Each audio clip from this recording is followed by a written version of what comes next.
some more terrifically great news in the NFL for this podcast, in what was another downer week for this podcast overall was there was a trophy being played for also in the Cowboys Chiefs game, which you'd be like, they barely play. Why is there a trophy? Wow. But Jerry Jones, and this is the levity portion of this conversation.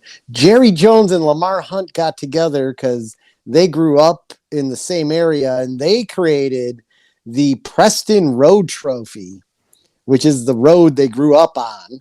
Oh my God. Yeah, exactly. You want to talk about egos? So the Chiefs and Cowboys were battling for a made-up trophy by their owners. I mean, I don't know if it can get any more ridiculous than that. I don't think it can get any more egotistical than that. When that came up on the screen, and Aikman and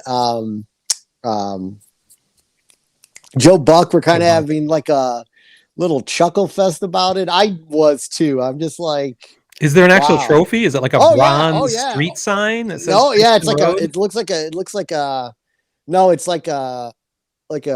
piece of wood hammered onto a tree. Preston Road. Yeah, trophy.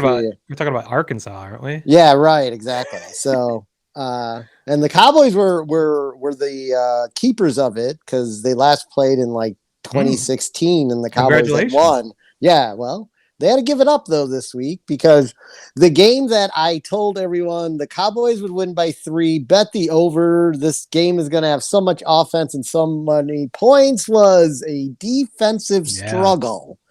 If I told you ahead of time that neither Patrick Mahomes or Dak Prescott were going to throw for a touchdown, this podcast probably would have been shut down. This podcast is over. Yeah, exactly. I mean,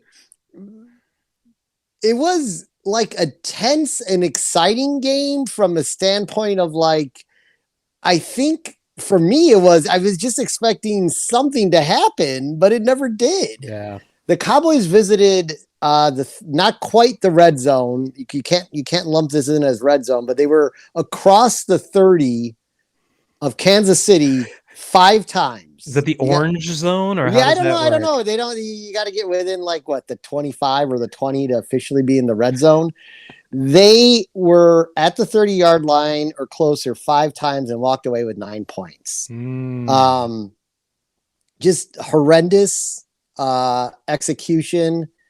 They lost CeeDee Lamb after the first half, and I have to admit, like, the not having Amari Cooper there hurt more than I thought it would. Yeah. And the receivers that they had to depend on, which were guys they've depended on in limited roles this year and have come up big, all were dropping balls. I mean, Dak Prescott had so many drop passes that it got so bad. The only guy he had confidence in throwing to was Dalton Schultz. And it was so bad. They ran the tight end on a fly pattern. He's not that quick. Of course, he overshot him. I mean, he had the step, but he overshot him because he's not run that fast. But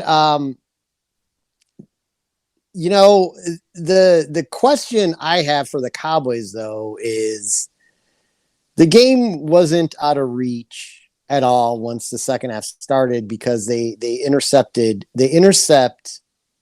Mahomes.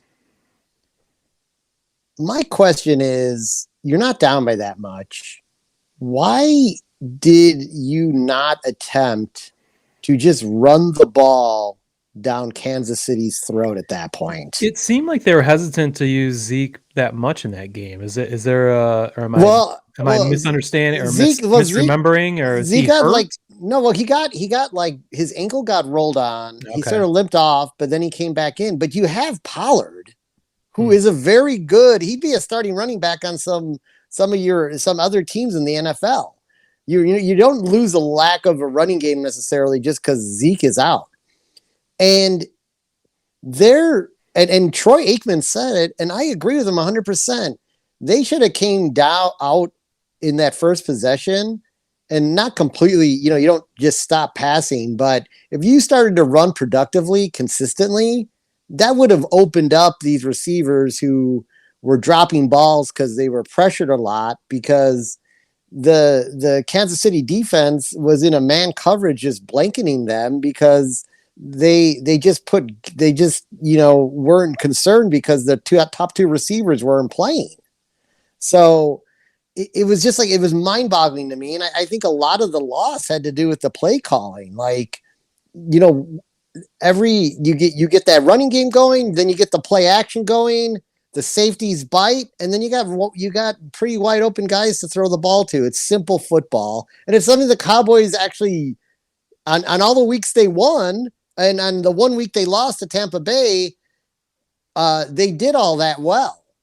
The 2 last games they lost, they had a ton of drop passes and did not get the running game going. So, like, you need a running game. And that's like what you were talking about. The Lions is kind of a head scratcher. Like, they are getting very productive running. So, if you get Jared Goff back in there and that running game stays as productive as it is, not that you really want them to win too much at this point, but just one game.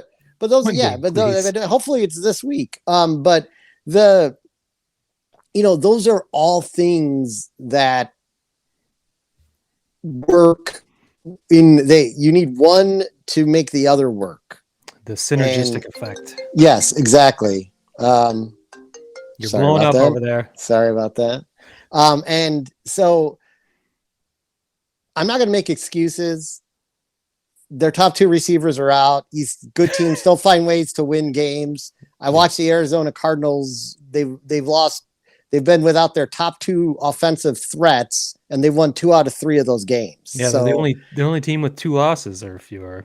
Yeah, the best team in the NFL. So they are to me, they're the best team in the NFC because they've won without their starting quarterback and their number 1 receiver 2 out of the last 3 weeks. That's pretty damn good to me.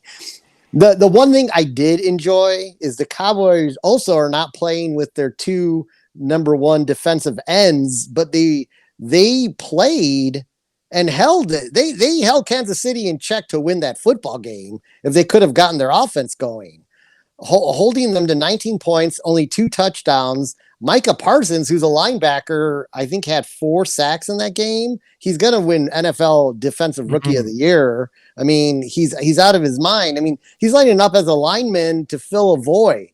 So again, I get really excited when I think about this defense in December when they're at 100% and people can go back to their natural positions and things like that. So anyway, we got Thanksgiving coming up. This is the Thanksgiving special. I believe the Cowboys have been playing on Thanksgiving since 1960. It's around then. Yeah, it's around then. So a half century. That's pretty good. I mean, it's not close to a century like the Lions, but glommed onto our tradition we're a much 30 newer years team. later. Yeah, we're a much newer team than the Lions, though, too. That's true. Yeah, so the Raiders are coming into town. The Raiders are sort of like a yin and yang team. If this is on the road, I'd be a little worried. I'm not as worried as it is with them playing at home. They seem to, they average the most points when they play at home. So I think the Cowboys will win this. I think it'll be closer than probably originally anticipated. But I think they'll walk away with the victory. It looks, Jerry Jones had said it looks like CeeDee Lamb is going to be good to go for this game. So that's huge. Of course, Amari Cooper will not be in the game. And he tested positive for COVID and is not vaccinated. So good job, Amari. So he is mandatory 10 days out no matter what. Right. So he cannot play until day 12 because the Cowboys will be playing 3 games in 12 days. So get a chunk of the season out of the way in a 12-day period. They follow up this Thursday with a game the following Thursday in New Orleans. So that's a weird schedule. Yeah. So 2 Thursdays in a row for them. So we'll see how it goes. I think again, it's Thanksgiving Day. They're at home. I think they'll be able to handle the Raiders. But it's a good matchup. I like that. Yeah, I'll be tuned in. It's a nice 70s football matchup there. Yeah, totally. Classic 70s football matchup. And then having the Lions play the Bears is a good matchup too. Just classic. From a team standpoint, a classic matchup.